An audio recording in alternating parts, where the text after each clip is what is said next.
Hello friends, मैं हूँ श्वेता और आज हम देखेंगे प्रेमचंद जी के फटे जूते की कहानी, जो कि हरिशंकर परसाई द्वारा रचित है। पहले हम देखेंगे इसके पाठ का सार। लेखक द्वारा प्रेमचंद जी के चित्र का वर्णन। कैसे कि प्रेमचंद जी का जब वो एक फ़ोटो या एक चित्र देखते हैं तो वो क्या कहते हैं। तो लेखक के सामने प्रेमचंद जी का एक चित्र है जिसमें वे अपनी पत्नी के साथ दिखाई दे रहे हैं। अब प्रेमचंद जी के सिर पर किसी मोटे कपड़े की टोपी है और उन्होंने धोती कुर्ता पहना है और उनकी गालों की हड्डियाँ उभरी हुई हैं। घनी मूंछों के कारण चेहरा उनका भरा भरा सा लगता है। पाँव में कैनवास के जूते हैं और उनके फीते भी ढंग से बंधे हुए नहीं हैं। अब दाहिने पैर का जो जूता है वो तो ठीक है, परंतु जो बाएं पैर के जूता है वो बड़ा सा छेद हो गया है, जिसके कारण पाँव की उंगली बाहर आ गई है। अब इसी फटे जूते को देखकर लेखक की नज़र उस पर ही अटक गई है। अब प्रेमचंद जी की सादगी का अनुमान हम उनकी पोशाक को देखकर लगाया जा सकता है। अब लेखक की चिंता। अब लेखक जो है वो प्रेमचंद जी के जूते देखकर चिंता में डूब जाता है कि अगर फोटो खिंचवाने के लिए ये पोशाक है तो वास्तविक जीवन में कैसी पोशाक होगी। फिर उन्हें विचार आया कि प्रेमचंद जी अंदर और बाहर की अलग अलग पोशाकें रखने वाले मनुष्य नहीं हैं। अब लेखक के अनुसार प्रेमचंद जी हमारे साहित्यिक पुरखे हैं, लेकिन उस फटे जूते के कारण उन्हें ज़रा भी लज्जा महसूस नहीं हो रही है, जैसे ये कोई साधारण सी बात हो। प्रेमचंद जी के बारे में फोटोग्राफर के विचार। जब वो फोटो खिंचवाने गए होंगे तो उनके वो विचार कि जब फोटोग्राफर ने प्रेमचंद जी से कहा होगा, रेडी प्लीज़ कहा होगा, तब परंपरा के अनुसार उन्होंने चेहरों पर मुस्कान लाने की कोशिश भी की होगी। ऐसा लगता है कि प्रेमचंद जी को देखकर जैसे उन्होंने कोई ज़बरदस्ती मुस्कुराहट लाने की कोशिश कर रहे होंगे। अब फोटोग्राफर ने बीच में ही क्लिक करके थैंक यू कह दिया होगा। अब वह भी सोचता होगा कि एक ऐसा आदमी है जो फटे जूते पहनकर ये फ़ोटो खिंचवाने आ गया। अब लेखक का प्रेमचंद्र जो हैं उनको परामर्श। कैसा कि प्रेमचंद जी को अपना परामर्श देते हुए लेखक कहता है कि यदि फ़ोटो खिंचवाना इतना आवश्यक था तो ढंग के जूते तो पहन लेते या फिर फ़ोटो ही ना खिंचवाते। वे शायद अपनी पत्नी के आग्रह को ना टाल सके होंगे, इसलिए फ़ोटो खिंचवाने आ गए होंगे। शायद तुम फ़ोटो खिंचवाने का महत्व ही नहीं समझते हो, वरना फ़ोटो खिंचवाने के लिए जूते किसी से मांग ही लेते। लोग तो मांगे हुए कोट से वर्दिखाई तक कर लेते हैं, मांगे हुए मोटर से बारात निकालते हैं। फ़ोटो खिंचवाने के लिए तो लोग बीवी तक मांग लेते हैं। अब कई लोग तो इत्र लगाकर फ़ोटो खिंचवाते हैं जैसे उन्हें लगता है कि इससे फ़ोटो में भी शायद खुशबू आ जाए।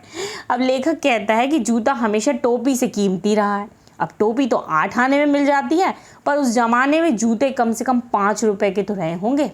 अब लेखक के फटे जूतों का हाल। अब लेखक ने जब प्रेमचंद जी का फटा जूता देखा तो उसे उन पर तरस भी आया। लेखक ने कहा कि वैसे तो मेरा जूता भी कोई अच्छी दशा में नहीं है, भले ही ये ऊपर से अच्छा दिखाई देता हो, लेकिन इसका जो अंगूठा है वो नीचे का तला फट गया है, पर उंगली ढकी है। मैंने पर्दे का महत्व जानता हूँ, पर शायद तुम नहीं जानते हो। तुम तो फटा जूता पहनकर भी शान से जी लेते हो, पर मैं फटा जूता नहीं पहन सकता।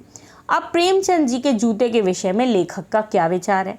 अब लेखक जो है वो प्रेमचंद की विभिन्न रचनाओं यानी मुख्य पात्रों का नाम लेते हुए प्रश्न करता है कि तुम्हारा जूता कैसे फट गया। शायद तुम्हारा जूता बनिए की दुकान के चक्कर लगाते लगाते घिस गया होगा, लेकिन क्या चक्कर लगाने से जूता घिस तो जाता है पर फटता नहीं है। अब कभी कुंभन दास जी का ही जूता फतेहपुर साकरी आने जाने में घिस गया था और वे हरिनाम जो है वो अलग से भूल गए। अब लेखक के अनुसार प्रेमचंद जी के फटे जो जूते हैं उनका रहस्य क्या है। अब शायद तुम किसी जो सख्त चीज़ को ठोकर मारते रहोगे तो तुमने अपना जूता फाड़ लिया होगा, या फिर तुमने रास्ते के किसी टीले पर अपना जूता आजमाया होगा, पर तुम उससे बचकर भी तो निकल सकते थे। यह तो समझौते की बात है, लेकिन तुम तो समझौता कभी करते ही नहीं हो। जैसे गोदान का होरी नेम धर्म को नहीं छोड़ सकता, वैसे ही प्रेमचंद्र जी भी नेम धर्म को नहीं छोड़ सके और नेम धर्म ही उनके लिए मुक्ति का क्या हो गया, साधन था। अब लेखक के अनुसार प्रेमचंद जी की जो व्यंग मुस्कान का रहस्य क्या है। अब लेखक कहता है कि तुम्हारे पाँव की उंगली के ये संकेत करती सी लगती है कि जिसे तुम घृणित समझते हो उसकी तरफ हाथ नहीं पाँव की उंगली से संकेत करते हो। मैं तुम्हारी उंगली का भी इशारा समझता हूँ और तुम्हारे व्यंग मुस्कान का भी। लगता है कि तुम हम सभी पर हंस रहे हो, क्योंकि हम उंगली छुपाए हैं और तलुआ घिसाए चले रहे हैं। अब प्रेमचंद जी जैसे कह रहे हो कि मैंने तो ठोकर मारकर अपना जूता फाड़ लिया और अंगुली बाहर निकल आई, पर पाँव तो बचा लिया। मैं चलता भी रहा, मगर तुम लोगों ने तो अपनी उंगली को ढकने के लिए जूते के तले का ही नाश कर दिया और अब तुम लोग तो चल भी नहीं पाओगे। तो ये थी प्रेमचंद जी के फटे जूते की कहानी। अब हम इसके देखते हैं प्रश्न उत्तर। तो पहला प्रश्न है हमारा कि हरिशंकर परसाई जो इसके लेखक हैं, उन्होंने प्रेमचंद जी का जो शब्द चित्र हमारे सामने प्रस्तुत किया है, उससे प्रेमचंद जी के व्यक्तित्व की कौन कौन सी विशेषताएं जो हैं वो उभरकर सामने आती हैं। अब हम आंसर देखते हैं कि हरिशंकर परसाई ने प्रेमचंद्र जी का जो व्यक्तित्व हमारे सामने प्रस्तुत किया है, उससे प्रेमचंद जी के व्यक्तित्व की निम्नलिखित विशेषताएं जो हैं वो उभरकर सामने आती हैं। पहला, जैसे कि सादा जीवन उच्च विचार। अब प्रेमचंद जी सीधे सादे व्यक्ति थे। वे धोती कुर्ता, सिर पर मोटे कपड़े की टोपी व कैनवस का जूता पहनते थे। अब उन्हें इस बात की कदापि चिंता नहीं रहती थी कि लोग क्या कहेंगे। अब फटे जूते से उंगली बाहर निकली होने पर भी उन्हें किसी प्रकार की भी लज्जा का अनुभव नहीं होता था। अब इसके साथ साथ उनके विचार बहुत ही उच्च थे और ये सामाजिक बुराइयों से दूर रहे हैं और समाज को उचित दिशा प्रदान करने का कार्य करते रहे हैं। अब हमारा दूसरा है आशावादी व आत्मविश्वासी। वे आशावादी और स्वयं पर विश्वास रखने वाले व्यक्ति थे। वे विकट परिस्थितियों से भी न घबराकर सदैव उनका सामना करने के लिए तत्पर रहते थे। थर्ड पॉइंट है इनका स्वाभिमानी व्यक्ति होना। मतलब प्रेमचंद जी कैसे थे? स्वाभिमानी व्यक्ति थे। वे दिखावा करने के लिए किसी से कोई वस्तु मांगकर प्रयोग करने के पक्षधर नहीं थे। वो तो हमने उनकी फोटो में फटे जूते को से ही स्पष्ट हो गया। अब चौथा है यहाँ पर कि संघर्षशील लेखक। अब प्रेमचंद्र जी अपने जीवन में हमेशा संघर्ष करते रहे। उन्होंने अपने मार्ग में आने वाली चट्टानों यानी जो कठिनाइयाँ हैं उनको ठोकर मारी और इस प्रकार वे आजीवन संघर्षशील बने रहे। अब दूसरा है हमारा कि निम्नलिखित विकल्पों में सही विकल्प है। कहा है कि बाएं पांव का जूता ठीक है मगर दाहिने जूते में बड़ा छेद हो गया है जिससे उंगली बाहर निकल आई है। खा बोल रहा है कि लोग तो इत्र चुपड़ कर फोटो खिंचवाते हैं जिससे फोटो में खुशबू आ जाए। गा है कि तुम्हारा ये व्यंग मुस्कान मेरे हौसले को बढ़ाती है। और घ यानी कि चौथा है जिसे तुम घृणित समझते हो उसकी तरफ उंगली से इशारा करते हो। तो इसका सही आंसर है खा, क्योंकि लोग जो हैं वो इत्र चुपड़ कर फोटो खिंचवाते हैं जिससे फोटो में क्या आ जाती है, खुशबू आ जाए। अब तीसरा क्वेश्चन हमारा कि नीचे दी गई पंक्तियों में निहित व्यंग को हमें स्पष्ट करना है। जैसे कि का है इसका कि जूता जो है हमेशा टोपी से कीमती रहा है। अब तो जूते की कीमत और बढ़ गई और जूते पर 2500 टोपियां निछावर हो गई। ये तो था का। खा कह रहा है कि तुम पर्दे का महत्व नहीं जानते, हम पर्दे पर कुर्बान हो रहे हैं। तीसरा यानी कि गा है जिसे तुम घृणित समझते हो उसकी तरह हाथ की नहीं पाँव की उंगली की इशारा करते हैं। अब हम का को पहले समझाते हैं कि यहाँ लेखक ने सामाजिक आर्थिक पर गहरा व्यंग करते हुए जूते को टोपी की तुलना में श्रेष्ठ बताया। क्यों? क्योंकि आजकल जूते वाले अर्थात धनवानों का मान सम्मान बढ़ गया है और गुणी व्यक्ति को केवल अभाव में सम्मान कम होने लगता है। अब एक अयोग्य परंतु धनवान व्यक्ति पर 2500 गुणी व्यक्ति यानी कि जो टोपी है मस्तक निछावर होते दिखाई पड़ रही है और धन बल के सामने ज्ञान बल जो है वो झुकने लगा है। अब खा जो है वो क्या कह रहा है, एक्सप्लेन है यहाँ पर करते हैं हम कि आज के दिखावटी युग में लोग पर्दे पर अधिक विश्वास करते हैं, अर्थात हर चीज़ को छिपाने में तत्पर रहते हैं। अपनी बुराइयाँ, अपनी कमियों को वो क्या करते हैं, ढक कर रखना चाहते हैं। परंतु प्रेमचंद जी जो है वो बाहरी दिखावे में विश्वास नहीं रखते, इसलिए जूता फटा होने पर भी वे अपने आप को लज्जित महसूस नहीं करते और न ही उसे छुपाने के लिए किसी चीज़ का वो सहारा लेते थे। तीसरा यानी कि गा जो है, प्रेमचंद जी का व्यक्तित्व ऐसा था कि वे जो कहते थे वही करते भी थे। उनमें किसी बात को छिपाने की भावना विद्यमान नहीं थी। इसलिए लेखक कहता है कि प्रेमचंद जी जिससे घृणा करते थे ये उनके पैर मतलब उंगली को इशारा करते थे, अर्थात उसे हमेशा उन्होंने अपनी ठोकरों यानी कि जो टोकने होते हैं उन पर रखा है। अब जूते की नोक पर रखा है, उसके विरुद्ध उन्होंने क्या किया, संघर्ष भी कर रहे हैं। चौथा प्रश्न है हमारा कि पाठ में एक जगह पर लेखक सोचता है कि फोटो खिंचवाने की अगर यह पोशाक है तो पहचान मतलब पहनने की कैसी होगी, लेकिन अगले ही पल वो विचार में बदलता है कि नहीं, इस आदमी की अलग अलग पोशाकें नहीं होंगी, क्योंकि आपके अनुसार इस संदर्भ में प्रेमचंद जी के बारे में लेखक के विचार को बदलने की क्या वजह हो सकती है। तो आइए इसका आंसर देखते हैं कि प्रेमचंद जी के बारे में लेखक के विचार बदलने की निम्नलिखित वजह है। पहला है कि लेखक द्वारा की गई पहली टिप्पणी आधुनिक युग में परिवर्तन होती, व्यक्ति की सोच को देखकर की गई है। अब जिस प्रकार लोग अपने घर पर पहनने और बाहर पहनने के कपड़ों में अंतर करते हैं, लेकिन प्रेमचंद जी इस प्रकार के सभी व्यक्तियों से अलग हैं और यह बात उन्होंने बाद में सोची।